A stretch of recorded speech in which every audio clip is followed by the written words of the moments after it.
The debate between Southern and Northern barbecue may have just gotten harder, given that we're now clearly operating under completely different terms. A recent campaign event left presidential candidate Michael Bloomberg with a particularly strange expression on his face in a barbecue restaurant, yearning with what his campaign has dubbed love over a plate of what his campaign has dubbed ribs. Find someone who looks at you the way Mike looks at ribs. Smiling face with hard eyes. pic.twitter.com/cxb2tav Team Bloomberg at Mike 2020, January 4, 2020. There are two problems here. First, that is brisket, not ribs. Second, if that is what Michael Bloomberg looks like when he's excited, we're interested in seeing what he looks like when he's disgusted. Turns out, we're not the only ones who noticed something amiss.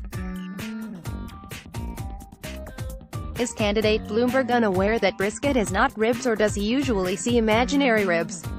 One user noted. Is candidate Bloomberg unaware that brisket is not ribs, or does he usually see imaginary ribs? Fruman, at Fruman1, January 6, 2020. A more plausible explanation centers around Bloomberg's previous regulations of less healthy dining options. In the early 2010s, he attempted to have soft drinks larger than 16 ounces banned during his final term as mayor of New York City. Ultimately, this ban was overturned in 2014. Mike is worried about the salt, fat and carbon footprint of that food, a user wrote. He'd tax or regulate it out of existence. That Coca-Cola sign clearly worries him. Whatever the reason for his facial expression, this photo from the Bloomberg campaign is rubbing people the wrong way.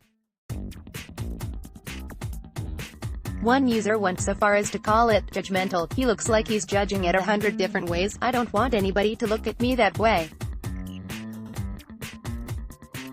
And it's brisket, not ribs. He looks like he's judging it 100 different ways. I don't want anybody to look at me that way. And it's brisket, not ribs. Uncle Tom, at UncleTom 2019, January 6, 2020. Whether Bloomberg is indeed familiar with what ribs are, one social media staffer certainly isn't. Does anyone at the Bloomberg campaign know what barbecue ribs look like? Big Papa at Falcon81, January 6, 2020. While this likely won't be as big as John Kerry's cheesesteak snafu, it's nonetheless disconcerting. Read more. Let's block ads. Why?